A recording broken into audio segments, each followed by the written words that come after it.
नमस्कार, मैं हूं अनिल कक्कड़ और देश की बात में आपका स्वागत है। 9 जनवरी 2022 की तारीख पंजाब के इतिहास में लिखी गई एक ऐसी तारीख है जब पंजाब के एक छोटे से गांव सलाबतपुरा जिला बठिंडा में 25 लाख के करीबन लोग कंपकपाती ठंड में अपने गुरु को सजदा करने पहुंचे। इस तारीख पर रचा गया इतिहास डेरा सच्चा सौदा की 1948 से चली आ रही शिक्षाओं की फिर से गवाही भर गया, जब लोग बेहद शांति, शालीनता, नम्रता, शिष्टता और आपसी भाईचारे का सबूत देकर गए। इन लाखों लोगों ने बेहद जिम्मेदारी से समाज के प्रति अपने दायित्व निभाए हैं और लगातार निभा रहे हैं। अब आलम यह है कि डेरा सच्चा सौदा संस्था के प्रति मीडिया के एक धड़े द्वारा बनाया गया नेगेटिव परसेप्शन औंधे मुंह गिरा है। सलाबतपुरा आश्रम में हुआ इकट्ठ केवल भीड़ नहीं थी, क्योंकि भीड़ का कोई मुंह सिर नहीं होता, भीड़ भीड़ होती है। जबकि ये 25 लाख लोगों का इकट्ठ मानवता के फरिश्तों का था, जिनमें हर एक व्यक्ति इंसानियत के विभिन्न कार्यों में अपनी शमूलियत दर्ज करवाता है। ये लोग केवल इस नाम चर्चा रूपी भंडारे के आयोजन का हिस्सा भर बनने नहीं आए। ये लोग पूर्व की भांति और बढ़ चढ़कर दीन दुखियों, मजलूमों की मदद करने का प्रण लेने के लिए आए और लेकर गए। वहीं इस पावन दिवस पर जब पंजाब की कुछ शख्सियतें पहुंची और उन्होंने यह स्वीकारा कि इतनी बड़ी एकता के पीछे रूहानी ताकत काम करती है और पूज्य गुरु जी के देह रूप में साध संगत के बीच न होने के बावजूद सारी साध संगत एकता के सूत्र में बंधी और मजबूती के साथ आगे बढ़ रही है, यह बात गौर करने वाली है। वहीं इसी के साथ तो पूर्व मंत्री द्वारा यह कहा जाना कि ये लोग अपने गुरु के हर एक वचन को सतवचन कहकर मानते हैं और उसकी पूरी पूरी पालना करते हैं, यह केवल मात्र एक बयान नहीं बल्कि करोड़ों लोगों के सामने जीती जागती सच्चाई है कि डेरा सच्चा सौदा के श्रद्धालु अपने गुरु के जरा से इशारे भर से इंसानियत के बड़े बड़े कार्य आसानी से कर जाते हैं। इसकी ताज़ा बानगी भी उसी दिन लोगों ने देखी जब पूज्य गुरुजी द्वारा भेजी गई 7वीं चिट्ठी में कोरोना संबंधी वचन किए गए। साध संगत ने उसी दिन से कोरोना के प्रति लोगों को जागरूक करना, मास्क बनाना और वितरण करना शुरू कर दिया। अपने गुरु के प्रति ऐसी आस्था और श्रद्धा का यह अद्भुत नजारा है। ये तस्वीरें शाह सतनाम जी धाम के निकट बनी उपकार कॉलोनी की हैं, जहां की सेवादार बहनों ने अपने गुरु के वचनों को सुनते ही समाज में कोरोना संबंधी जागरूकता फैलाने और लोगों के लिए मास्क बनाने व वितरण करने का कार्य 9 जनवरी को ही शुरू कर दिया। ऐसी ही तस्वीरें पंजाब, हरियाणा, उत्तर प्रदेश, दिल्ली, यूपी, उत्तराखंड व अन्य राज्यों से आ रही हैं।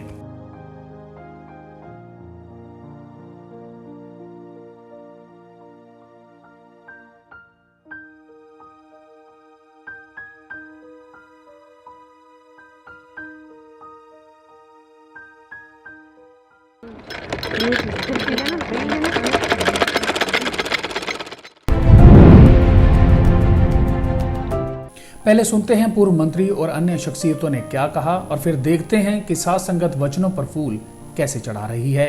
और इनकी एक विशेषता और खासियत और जिससे हम लोग प्रभावित हुए। देखो, पंजाब आज नशे के अंदर गिरत है, नशे के अंदर नौजवानी नशे में जा रही है। मेरा इलाका बॉर्डर के पास पड़ता है और हमने ये देखा है, और वहाँ इतना नशा होता था, शराब का, अफीम का, पोस्त का, और इन गुरुजी की देन से आज वहाँ नशा मुक्त लोग हुए हैं और अच्छे अच्छे वहाँ कार्य हुए, लोगों समाज की सेवा की। और आज जो है सभी लोग वो संस्था से जुड़े हुए हैं, समाज सेवा से जुड़े हुए हैं। पता नहीं कितनी न कितनी लड़कियों की शादी, जो सफाई, जो ये चीज़ मोदी साहब कह रहे हैं, सफाई की देश भी सब एक बहुत पहले से गुरु साहब थे चला रहे थे। सब लोगों में गुरु जी के प्रति प्रेम है और इतनी सद्भावना है। और मैं तो जब से मानता हूँ कि मेरे पास इतने लोग थे जो शराब पीते थे, गलत काम करते थे, जब इनकी शरण में गए तो आज इलाका हमारा सुधरा हुआ है। तो हम तो लाख लाख गुरु जी का धन्यवाद करते हैं कि इनके उपदेश से लोगों में जीवन में सुधार आया है और इनकी बात मानते हैं। मैं क्या कहूँ आपको कि लाखों लाखों परिवार जो है सुखी हो गए, जिन्होंने नशे से मुक्त हो गए। और जिस परिवार का बच्चा नशा करता है वो परिवार वैसे खराब हो जाता है, और जो बच्चा इनकी शरण में नशा छोड़ दिया वो घर स्वर्ग बन गया। तो इनकी बदौलत है। ਜਦੋਂ ਮੈਨੂੰ ਉਹਨਾਂ ਨੇ ਕਿਹਾ ਤਾਂ ਮੈਨੂੰ ਕਹਿਣ ਲੱਗੇ, ਯਾਰ ਤੂੰ ਕਿੱਥੇ ਜਾ ਰਿਹਾ? ਮੈਂ ਕਿਹਾ ਦੇਖੋ ਇੱਕ ਗੱਲ ਸੁਣੋ, ਕੋਈ ਸ਼ਕਤੀ ਹੁੰਦੀ ਹੈ। ਵੈਸੇ ਤਾਂ ਬਾਪੂ ਮਰ ਜੇ ਨਾ 6 ਮਹੀਨਿਆਂ 'ਚ ਉਹਨੂੰ ਪੁੱਤ ਭੁੱਲ ਜਾਂਦਾ। ਮੈਂ ਕਿਹਾ ਕਿੰਨੇ ਸਾਲ ਹੋ ਗਏ, ਉਸ ਤੋਂ ਬਾਅਦ ਵੀ ਉਵੇਂ ਹੀ ਇਕੱਠੇ ਨੇ, ਉਦੋਂ ਹੀ ਸੰਗਤ ਵੱਧ ਰਹੀ ਹੈ ਇਹਨਾਂ ਦੀ, ਤੇ ਕੋਈ ਸ਼ਕਤੀ ਤਾਂ ਹੈ ਨਾ, ਇਹ ਤਾਂ ਮੰਨਣਾ ਪਊਗਾ। ਤੇ ਮੇਰੀ ਗੱਲ ਤੋਂ ਉਹ ਲਾਜਵਾਬ ਹੋਏ, ਠੀਕ ਹੈ। ਤੇ ਇਸ ਕਰਕੇ ਕੋਈ ਸ਼ਕਤੀ ਹੈ ਜਿਹਦੇ ਨਾਲ ਇਹ ਚੱਲ ਰਿਹਾ ਤੇ ਸੇਵਾ ਦੇ ਕੰਮ ਚੱਲ ਰਹੇ ਆ। Guinness book of world record 'ਚ ਨਾਮ ਆ ਤੇ ਅਸੀਂ ਵੀ ਉਸ ਜਗ੍ਹਾ ਦੇ ਦਰਸ਼ਨ ਕਰਨ ਆਏ ਆ ਤੇ ਸ਼ਰਧਾ ਤੇ ਸਤਿਕਾਰ ਆਪਣਾ ਭੇਟ ਕਰਨ ਆਏ ਆ ਤੇ ਰੱਬੀ ਰੂਹਾਂ ਨੇ ਜਿਨ੍ਹਾਂ ਨੂੰ ਅਸੀਂ ਸ਼ਰਧਾ ਤੇ ਸਤਿਕਾਰ ਭੇਟ ਕਰਦੇ ਆ ਔਰ ਇੰਨੀ ਸੰਗਤ ਆ, ਇਹ ਉਸ ਸੰਗਤ ਦਾ ਵੀ ਸਤਿਕਾਰ ਆ। ਜਿੰਨੀ ਵੱਡੀ ਸੇਵਾ ਡੇਰੇ ਨੇ ਮਾਨਵਤਾ ਦੇ ਲਈ ਕੀਤੀ ਹੈ, ਭਾਵੇਂ ਉਹ ਬਲੱਡ ਡੋਨੇਸ਼ਨ ਦੀ ਹੋਵੇ ਜਾਂ ਕਿਤੇ ਹੜ੍ਹ ਆ ਗਏ ਹੋਣ ਜਾਂ ਕਿਤੇ ਹੋਰ ਆਫਤ ਇੰਡੀਆ ਦੇ ਵਿੱਚ ਪੈ ਗਈ ਜਾਂ ਕਿਸੇ ਨੂੰ ਅੰਗ ਦਾਨ ਕਰਨ ਦੀ ਗੱਲ ਹੋ ਗਈ ਹੋਵੇ ਜਾਂ ਸਮਾਜ ਸੇਵਾ ਦੇ ਵਿੱਚ ਉਹਨਾਂ ਤਬਕਿਆਂ ਦੀ ਮਦਦ ਦੀ ਗੱਲ, ਜਿਨ੍ਹਾਂ ਨੂੰ ਮਦਦ ਦੀ ਲੋੜ ਹੈ। ਮੈਂ ਆਪਣੀਆਂ ਅੱਖਾਂ ਨਾਲ ਦੇਖਿਆ ਕਿ ਡੇਰਾ ਸਭ ਤੋਂ ਅੱਗੇ ਰਿਹਾ ਇਸ ਕੰਮ 'ਚ, ਗਰੀਬ ਲੋਕਾਂ ਦੀ ਸੇਵਾ ਦੇ ਵਿੱਚ। ਔਰ ਜਿੱਥੇ ਕਿਤੇ ਵੀ ਸਮੱਸਿਆ ਆਈ, ਸਰਕਾਰਾਂ ਫੇਲ ਹੋ ਸਕੀਆਂ ਪਰ ਡੇਰਾ ਜਿਹੜਾ ਪਿੱਛੇ ਨਹੀਂ ਹਟਿਆ। ਇਹਨਾਂ ਦੀ ਜਿਹੜੀ ਫੋਰਸ ਸੀ ਉਹ ਹਮੇਸ਼ਾ ਜਾਨ ਹੁੜ ਕੇ ਕੰਮ ਕਰਦੀ ਰਹੀ ਹੈ। ਭਾਵੇਂ ਕਿਤੇ ਹਿਮਾਚਲ ਛੜ ਆਏ ਸੀ, ਭਾਵੇਂ ਅਸਾਮ ਦੇ ਵਿੱਚ ਛੜ ਆਏ ਸੀ, ਸੁਨਾਮੀ ਆਈ ਸੀ, ਇਹ ਸੰਸਥਾ ਕਦੇ ਪਿੱਛੇ नहीं हटी। अब चलते चलते डालते हैं आज की सुर्खियों पर एक नजर। कोविड-19 के बढ़ते मामलों के मद्देनजर दिल्ली सरकार ने छूट प्राप्त श्रेणी में आने वाले कार्यालयों को छोड़कर सभी निजी कार्यालयों को बंद रखने के मंगलवार को आदेश जारी किए।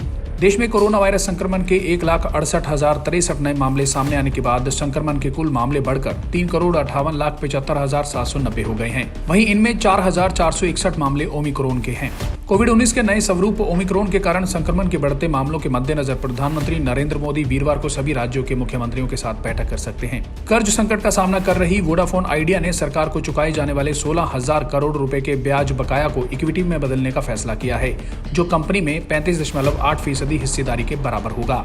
प्रतिबंधित आतंकवादी संगठन तहरीक तालिबान पाकिस्तान का प्रवक्ता एवं संगठन का अति वांछित कमांडर खालिद बाटली उर्फ मोहम्मद खुरासनी पाकिस्तान के साथ लगने वाली सीमा के पास अफगानिस्तान के पूर्वी नांगहार प्रांत में मारा गया। मरीज का जीवन बचाने के आखिरी प्रयास के तहत अमेरिकी डॉक्टरों ने उसमें एक सुअर के दिल का प्रत्यारोपण किया, जो कि चिकित्सा जगत में पहली बार किया गया प्रयोग है। पूर्व मुख्य आर्थिक सलाहकार अरविंद विरमानी ने मंगलवार को कहा कि भारतीय अर्थव्यवस्था के चालू वित्त वर्ष में 9.5% की दर से बढ़ने की संभावना है। दक्षिण अफ्रीका के खिलाफ निर्णायक तीसरे क्रिकेट टेस्ट में मंगलवार को भारतीय कप्तान विराट कोहली ने टॉस जीतकर पहले बल्लेबाजी करने का फैसला किया। नमस्कार।